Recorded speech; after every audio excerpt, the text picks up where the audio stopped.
obviously, yung ginagamit niya for endorsement yung Smash Mouth na kanta. Ayun, actually, yun ang pwede siyang ng copyright. Yan. Kasi... Pero nasa TikTok kasi yun eh. Nasa isip ko kanina eh. Bago ka sumagot, attorney, gusto ko lang munang preface that this is a legal talk, okay? Attorney yan, magsasalita rito. We're talking about yung paggamit. Legal na to, opinion. Baka mabash ka eh. Sa amin na lang. Okay lang.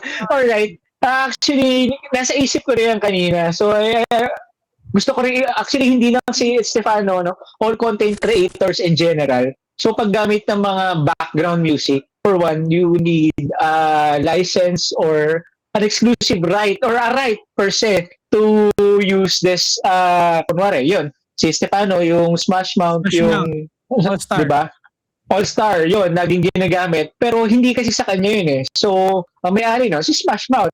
No? Yeah. So, yun, kung meron mang may copyright infringement na pwede magkaso, si Smash Mouth yun. Yeah.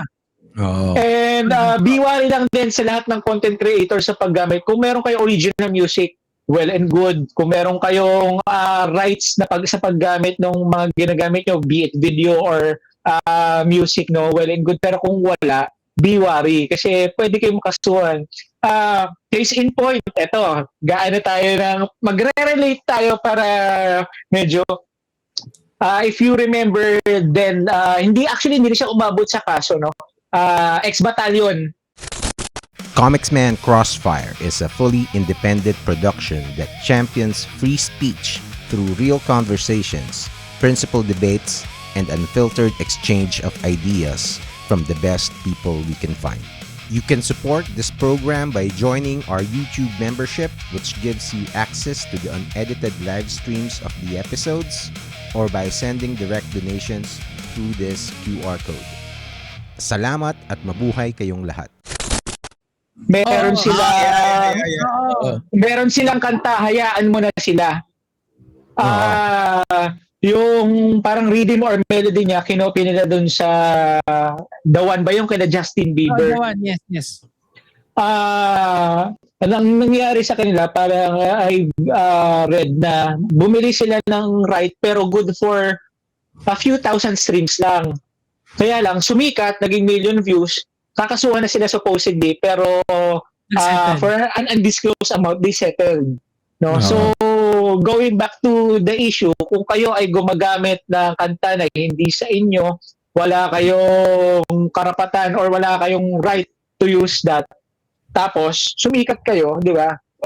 Medyo mag-ano-ano kayo, mag-isip-isip kayo, medyo kabahan kayo, pwede kayo makasuhan ng copyright infringement. Let me just add. Follow up lang ito pa, kasi alam na monetize yung mga advertisement nyo. Diyan kayo madadali dyan. Go ahead, attorney. Hindi. Ang I just wanna na merong kasing yung primary, I think ang primary account talaga ni Stefano is in TikTok. Doon siya pinaka followers eh.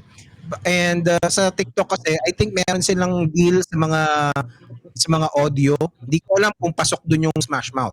So kung ganun yung system doon. If that's the case, pwede.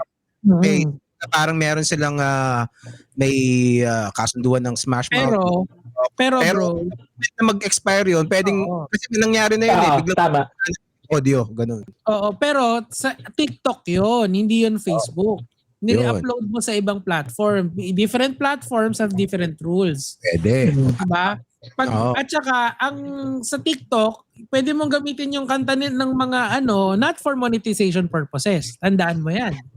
Diba? Kasi, you can use all you want yung mga kanta nila sa library nila, pero it's not monetized, bro. Di ba? Paano yung kay Stefano? Sa Facebook siya nagva-viral, monetized. Well, benefit of the doubt, baka naman may bumili siya ng rights. Pero monetized naman talagang let's say at least sa US, alam ko monetized talagang TikTok. Meron siyang monetization. Pero I'm not sure guys, you would know this better. Like for example, parang for YouTube or Instagram, kasi I uploaded nag-upload ako ng video before na walang nakamute siya kasi may ginamit ako na certain na kanta copyrighted daw. So, yung video ko nakamute. So, ganun ba talaga? Tama bang Yes. Oo. nangyayari? Kahit hindi ka monetize. Hindi ka nila kakasuhan. Tatanggalin Ay, hindi lang naman. Oo. I mean, mas maganda yon. At least sila kumbaga may prevention measure na sila para hindi na umabot doon. Pero paano itong mga to? We don't know kasi ang dami ginamit yung smart. Miski si Ria, ano rin din si Ria. Kasi yan yung nakakatakot kasi ngayon people don't really understand na different platforms have different rules pagdating sa paggamit ng mga music. Like sa YouTube kasi, they will just mute you. Ina-upload mo pa lang, naka-mute ka na. Pero minsan sa Facebook, ganun. lumulusot siya eh. Sa TikTok, lumulusot din. Pero sa YouTube, mahigpit. Paano kung mangyari niyan, mag-file sa'yo ng kaso yung copyright holder? Naku, sakit sa ulo nun. Diba? Kasi, ang usually naman, papabura lang naman nila usually. Hindi, minsan sisingilin ka nila. Hindi, okay.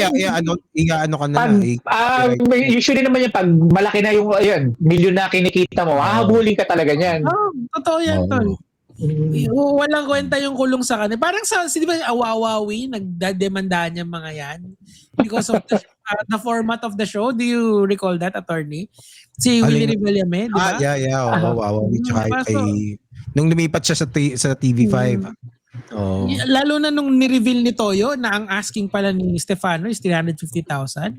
Sigurado yung... Paano niya naman? Per commercial. Sabi ni Toyo, si Toyo naman kasi hindi yan nagsisinungaling pagdating sa pera sa ganyan Sure ball yan. Pero maliit yung 350,000 sa following ni Stefano. Kumbaga, kung i-compare mo sa TV ads yan na million babayaran mo, payat sa kanila yung 350,000. Yeah. Kaya nga grab agad sila di ba? Hindi, kasi ang kasi kumukuha kay Stefano kasi hindi naman kasi Jollibee. Oo. So, hindi ganun kasikat na brand. Yes. So, 350 is malaki na. Yung para mid-level brands lang. But then again, matatakot ka kasi ginagamit niya kasi yung yung mga copyrighted music Doon ako kinakabahan. Lalo na kung alam na monetized. Teka, ito si Chris Bakula may gustong sumali. Sige, go. Masyado kayo mainit, Ano masasabi mo? Eto, daming chicks sa gym. May topic kami dito. Bilang mo naman. Goods na goods. Asan na yung mga chicks, bro? Putak naman. Nasaan na? Ayoko baka makancel. Yung lalaki dito. Hindi pwede. Masisisan na naman to. Sisante ako dito, baka malis. Pero looking good nagiging rip ka na. Dito. Nagiging rip ka na, Chris Bakula. Oo nga kailangan makipagsabayan sa mga coach na naka-steroids. Accusation. Mahirap na Mahirap maging coach na walang abs. Oo nga. Anong take mo kay Stefano sa issue? Yan. Kasalanan ng masa to hindi na naintindihan yung yung konteksto ng post ni Stefano. Ito pros ni Stefano. Yan. Hindi kasi masyadong Teka, parang nag-freeze ba si Chris? Nag-freeze ba Chris o hindi? Hindi. Masyado okay. Well, para sa akin kasi masyado maraming sumausaw Alam niyo yun. So, okay. Kung babasahin mo yung konteksto nung pinost niya, wala naman siyang pinatamaan. Parang in general nga hindi naman specific Pero yung pagka-copy ng content creating itself, anong take mo dyan? Well, ginagawa naman natin lahat yun Like kami ni Jay, di ba? Okay namin yun. Nakukopy pa na rin ang content may mga stand-up comedy shows ako dati, di ba? Yung mga posters ko inspired by mga designs ng posters ng ibang banda na rin Scout mo daw si Melo. Iniiba ko lang yung yung nakalagay. Like kagaya na sinabi niyo ni Nico, 'di ba, yung about kay Pio Balbuena na cap. Yung iniiba lang nila yung similar in design pero iba yung mga letters na nandun sa cap. So ano ka? So good. Wala tingin mo okay lang na maglabas ng hinaing na ganoon si Stefano. Feeling ko kasi masyadong exaggerated lang yung reaction ng mga sumausaw doon sa issue eh. Kasi parang nakita ko to si Harry Bangin, sinahamon ng suntukan to si Stefano eh. Tapos nagsasorry siya sa social media. Ano ba yan? Attorney, naghahamon po ba ng suntukan ay legal o illegal? Ay, illegal yan.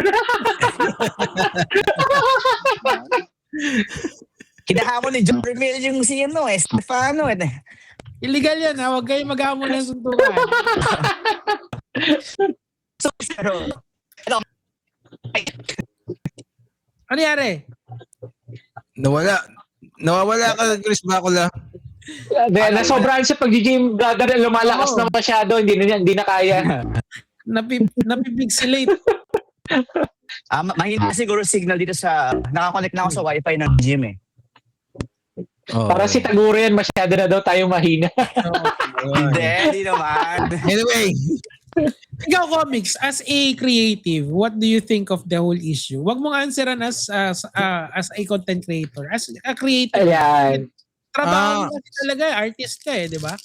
well, ang copyright kasi ano yan kung pag meron kang original na gawa, the moment pa lang na nagawa mo yan, sa'yo na yun eh. Kumbaga, hindi mo kailangang i-register yan. Kumbaga, parang meron ka ng right para sa'yo. Pag ipo-formalize lang yung pag inano mo siya, pag de-register mo siya sa copyright. But as a creative, again, like I said earlier, yung mga tao, yung mga ginagawa, like especially in movies, a lot of those are already done before. It's just a combination of different things, different pieces, different art and works of previous artists that you piece together and somewhat make it look new or fresh. Pero at the end of the day, meron kang pinaghugutan lahat. So yung mga nagsasabi na talagang 100% original, bullshit yun at this point and age. Siguro, the last time it happened, baka mga ano pa. I don't know, napakatagal na. Ancient times pa siguro. So Kasi generally, you're okay with the copying? Everybody built, all artists are standing on shoulders of giants. Of giants, wow. So it's so yung pangangopia, it could be annoying, 'di ba? It could be annoying, especially but like I said, ang take ko kasi dun sa ginagawa namang art ni Stefano is not really that impressive. Impressive siya because of how how much success it brought to him. But artistically, it really is impressive. I don't know. It isn't impressive, sabi mo. Artistically, it's devoid. Oo, hindi para sa akin hindi ko nga siya pinapanood eh. Ngayon lang ako Ayan, wala. Pero feeling ko kasi yung kay Stefano, Nico, Attorney Je, parang triggered lang yung mga na-trigger lang by the masses eh. Yung mga fans ni Stefano, fans nila Boss Toyo. Kaya lalo lumaki lang yung issue eh. Okay. Yun. So, ganyan yung effect ng 6 million followers. Ganun talaga. actually isang isang factor yun malamang that the follower medyo baka it got a little bit in his head. And siguro meron na rin sumusulsul na fans, hindi ko alam, baka parang ay ginagaya ka nito, 'di ba? May mga ganun din, hindi ko naman na-follow yung mga niya. Mas Saka everyone loves the underdog eh. Ria, underdog, perfect underdog. Bata. Parang aso eh. Grabe. Hindi. Pinamatiwala ko sa client ko kanina kung bakit yung masses mas pro-Ria kaysa kay Stefano. Although naniniwala ko wala namang ginagawang masama si Stefano, wala naman siyang hate na pinibigay towards Ria. Siguro di naman niya kilala si Ria. Pero dahil bata siya, di ba? Parang naaapi. Ayaw mo na yung Ano, women and hindi. Parang mas children. marami ako nakikita nagde-defend kay Stefano. So, actually. Oo. Actually, totoo. Ayun yung Ah, tindayan Madaming na, nag-ano. Oo. Kasi Mas marami. madaming nag-ano. Marami lang, Baka mas marami na akong kaibig. marami lang kung mga vlogger na nag-call out kay Si Boss Toyo. Stefano. Oo. Mas marami na siguro akong kaibigan ni Boss Toyo. Like sila Jormiel. Sila Rendo. David! Kaya yung feed ko Oo. Sino ko David yan? Ako. Si Melo, ano bang take ni Melo? Wala, Oo, si wala. Melo. Batiin mo daw siya. Batiin mo daw si Melo. Kumusta na si Rafi, Melo? Kumusta na si Rafi? Pag hindi politika, walang pakialam si Melo. Oo, di ba? Wala. Kaya hindi ko na-invite si Melo. Alam ko hindi niya trip to eh. Oo eh. Oo, so hindi ko David na lang. Oo. Oy, pero Sino ba tinitira ngayon eh? mauubos na battery ko. Mga tol, 30% na to. Pero may ilang minutes pa siguro tayo. Heads up lang. Okay? So, Oh, good. Sige. Last 15 minutes bro para Oo. para last stretch na. Sige. Nakakaya kay attorney ikaw ha, walang yaka. Okay lang. hindi, siguro, ano na, final words na. Dito, mababash ka pa pagkatapos. Hindi ba rechargeable yan, Je? Hindi rechargeable yan. Wala na, namatay na Wala, yung ilaw eh. biglang nagkaroon problema yung kuryente ko eh. Oh, buti ko Kulang pa daw yung ano, Ika, Je. kulang pa daw sa following. Kailangan mas malaki pa daw ma-monetize niya. Yan. Kaya Chris, bago naman bash ka namang bash. Oo. Tama. Kasi kayo, ako pa rin nababash eh. Wala ka namang social Kaya nga media tumayo ngayon. eh. Wawas rin na. Ganyan. Naka, Nangangarap lang yung bata. Ganyan. Wala. Teka, naghang siya ni Chris. kaya Yan, Ulit. Naghang ulit. Naka, Okay lang to. May free Jollibee per life naman daw siya. Yun lang. Stefano, Okay mahilig na, ka sa wag- mukhang anime eh. Ano? Mahilig ka sa mukhang anime, Stefano, hayop ka. Hindi. Teka. Awatin natin medyo pag... Ria! Naging intense Pero si- bigla. Yung tatay, sabi ng tatay, pinapirahan daw yung bata. Oh, binata mo. Normal yun. Normal lang yun sa Pilipinas. Yung daddy mo, Gago! Or the views and opinion. Wag. Wag Ano eh. Hindi, let me reiterate. Normal sa Pilipinas yung stage mom saka stage dad eh. Yan. Kumbaga, Ay, happy na ganda, AKA manager, diba? Slang lang yun eh, slang. So, normal lang yun. Mas makakatipid ka doon. Walang porsyento sa'yo eh. Lahat ng kita ng tao mo, sa'yo lahat. Parang ano lang yun, di ba? Kung ano may inaanak ka, di ba? Imbis na bigay mo sa kanya yung pamasko, diretso sa magulang. Pero yung magulang, binibigay ba talaga yung pera? Binibigay ba talaga? Paano pala yung hatian nun sa pera? Diba usually ang pag minor yung bata, sa parents dumidirekta yung pera. Tama ba? Ay, Nagkailaw na. Okay. attorney. Nagkailaw na ako. Yay! Tuloy ang ligaya. Sabi yung... Oo nga, attorney, paano yun? Paano yan? Oo nga, Paano oo yan? nga. Actually, yun ang isa tanong kong sunod. Parang what does the law provides na rights para sa mga bata who are working? Kasi hindi naman na kasi parang ang isang mali tingin ko sa mga nagko-comment is sa ibang nagko-comment is just because nagtatrabaho yung bata, it means na ine-exploit siya. Legally speaking, sa bata yung pera. Right? Pero as legal guardians kasi, yung parents, kumbaga, sila yung may control dun sa pera. So pwede nilang gamitin as they see fit para dun sa nourishment of the child. Pero syempre, kumbaga kung on the practical aspect, hindi naman natin nakikita yung, madali namang sabihin na lahat ng pagkakagastusan is for the nourishment of the child. Let's say, bahay, kuryente, pagkain, kumain sila sa pinakamahal na restaurant, pasok pa rin eh. Diba? Unlike, ito inano ko sa ano natin sa US kasi, kumbaga, yung pera ng bata may certain age. Kumbaga, sa kanila yon hindi pwede galawin ng magulang. May certain age na pwede lang kunin or galawin ng bata. Pero dito sa Pilipinas, hindi pwede gamitin ng magulang yon. Pero syempre, para sa bata. Pero ang daling sabihin na yung pagkagagastos yan para sa bata di ba? Tapos nagpariband na pala yung Oo. ano, no?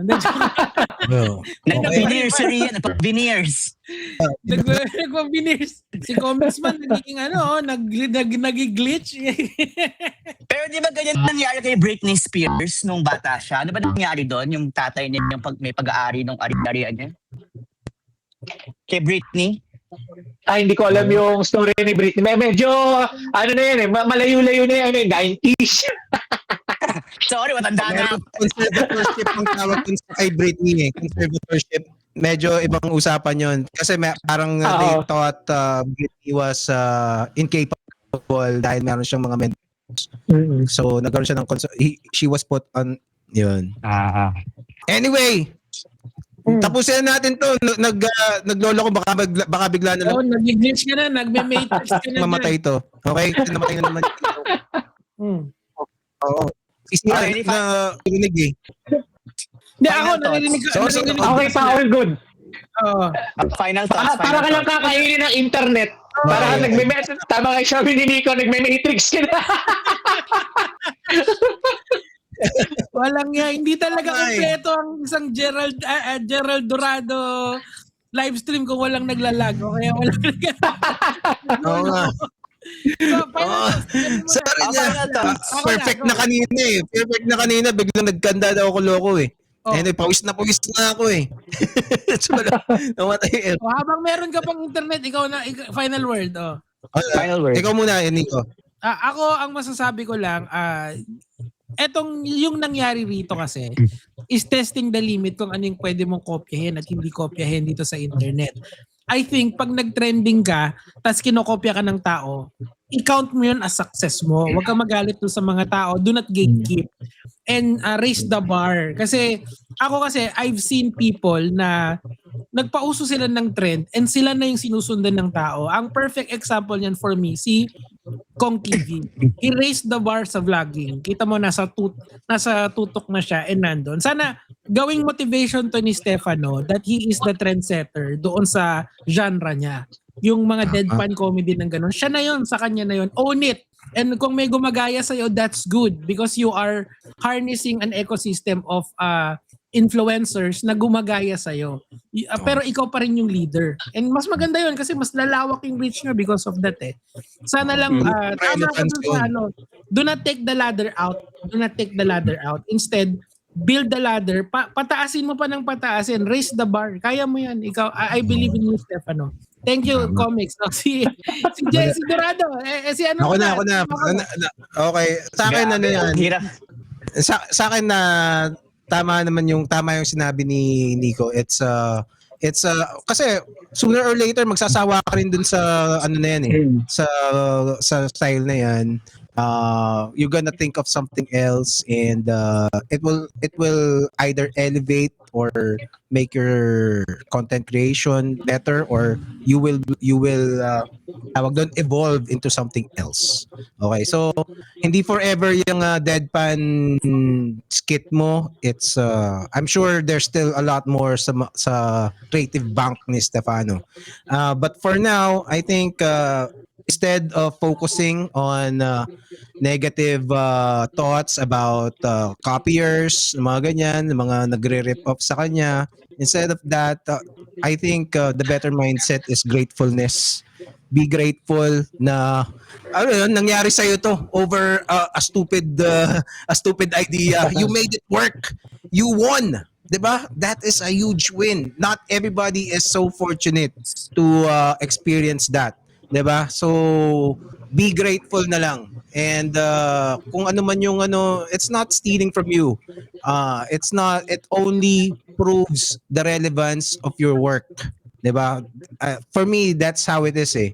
Kasi hindi naman lahat ng brand makukuha siya eh.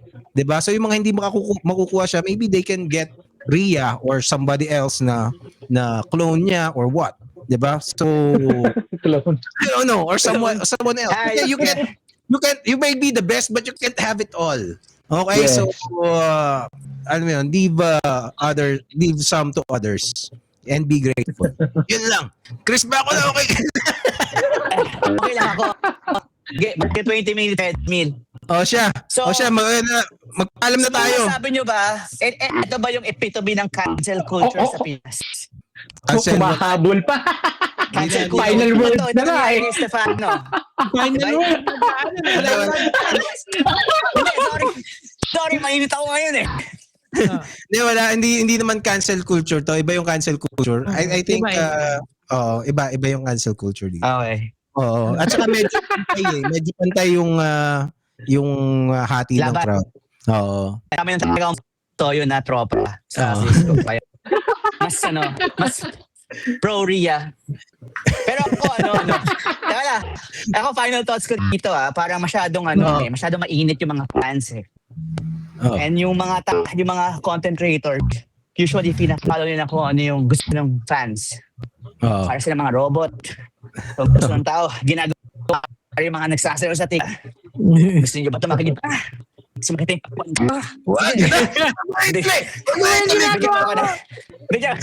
Kaya pag pinakita mo yan, cancel tayo. Gusto ko ulit eh. delete Tama na. platform. We're feeding the machine. We're feeding So, the machine. everybody- Oo. Everybody wins eh. Ria wins, Stefano wins, Boss Toyo wins, everybody. Ang talo dito yung Facebook. Oo. Sabi Diba, ni Melo, isa tama mag-gym daw kayo. si Stefano doon. Kayo, puro But, gym kayo.